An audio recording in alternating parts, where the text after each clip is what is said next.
తెలంగాణ రాజకీయాల్లో సోషల్ మీడియాలో ట్రోలింగ్ వ్యక్తిగత విమర్శల స్థాయికి చేరింది. కాంగ్రెస్ బీఆర్ఎస్ మధ్య పెద్ద యుద్ధమే జరుగుతోంది. నువ్వా నేనా అన్నట్లుగా ఢీ అంటే ఢీ అంటున్నారు నేతలు. బీఆర్ఎస్ సోషల్ మీడియాలో తనపై అవమానకరంగా పోస్టులు పెట్టారంటూ మంత్రి సురేఖ కంటతడి పెట్టారు. ఈ నేపథ్యంలో కేటీఆర్పై పలు సంచలన వ్యాఖ్యలు చేశారు. దీంతో అంతే స్థాయిలో స్పందిస్తున్నారు బీఆర్ఎస్ నేతలు. సురేఖ దొంగ ఏడుపులు పెడబొబ్బులు దేనికంటూ ప్రశ్నిస్తున్నారు. ఇష్టానుసారంగా వ్యాఖ్యలు చేస్తే ఊరుకునేది లేదని బీఆర్ఎస్ నేతలు వార్నింగ్ ఇస్తున్నారు. నాగ చైతన్య సమంత విడిపోవడానికి కారణం కేటీఆరే.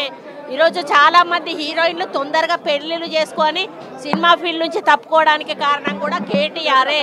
ఆయన ఆ రోజు మత్తు పదార్థాలకు అలవాటు పడి వాళ్ళను కూడా మత్తు పదార్థాలకు అలవాటు చేసి రేవ్ పార్టీలు చేసుకొని వాళ్ళ జీవితాలతో ఆడుకొని బ్లాక్మెయిల్ చేసి వాళ్ళను ఇబ్బంది పెట్టినటువంటి వ్యక్తి కేటీఆర్. అది అందరికీ కూడా తెలుసు, సినిమా ఫీల్డ్లో అందరికీ తెలుసు, అది ఓపెన్ రహస్యము. కేటీఆర్ గారి గురించి బీఆర్ఎస్ పార్టీ ఆదరణ చూడలేక ఓర్వలేక దీన్ని ఎట్లా డైవర్ట్ చేయాలి పండగ ముందు అని మనసులో అక్కసు పెట్టుకొని కొండా సురేఖ గారు ఇష్టం వచ్చినట్టు మాట్లాడారు.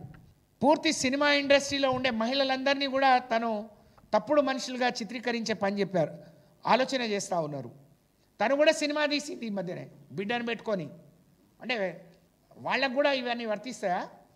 సినిమాలో ఉండే మహిళలందరూ కేటీఆర్ గారితో సంబంధం అంటగడతారా?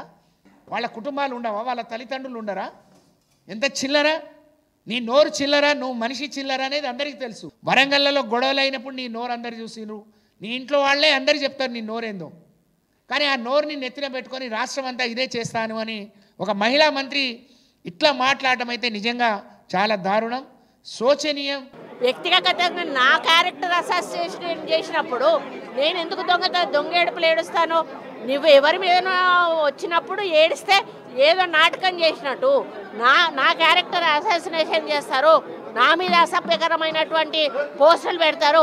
సిగ్గు లేకుండా మీ భారతీయ రాష్ట్ర సమితి పైన పేరు ఉంటుంది, అకౌంట్ పేరు కింద మీ ఫోటోలతోటి కామెంట్లు ఉంటాయి. ఇవన్నీ ఉంటే అట్లీస్ట్ కొంచెమన్నా మనసున్న మనిషిగా హరీష్ రావు గారు ఒక ట్వీట్ చేశాడు, నువ్వు మనిషివేనా? అసలు నువ్వు ఒక తల్లికి పుట్టలేదా? ఒక భార్యను చేసుకోలేదా? ఒక బిడ్డను కనలేదా? నువ్వు మనిషివి కాదా, పశువువా? నువ్వెందుకు రియాక్ట్ అవుతలేవు?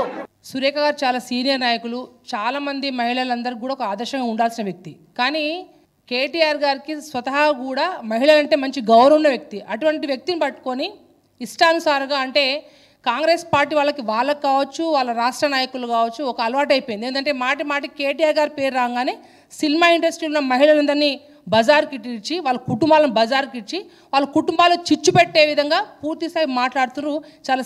చాలా సిగ్గుచేటు. నీ మాటలు సురేఖమ్మ, నువ్వు చాలా సీనియర్ నాయకులు, నువ్వు మంత్రి అనే ఒక అహంకారంతో ఒక మహిళవి ఉండి సినిమా ఇండస్ట్రీలో ఉన్న మహిళలందరి పట్ల చాలా చీప్గా చేస్తుంటే సినిమాలో పోయే ప్రతి మహిళలు కూడా ఒక వేరే వ్యవహారంతో ఉంటునే విధంగా చాలా చండాలంగా మాట్లాడుతూ చాలా సిగ్గుచేటు.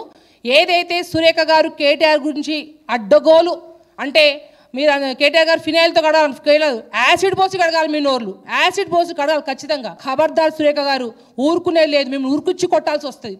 మీరు ఏదైతే కేటీఆర్ గురించి విమర్శించే ముందు ఇంకొకసారి మాట్లాడితే అసలు ఊరుకునేది లేదు.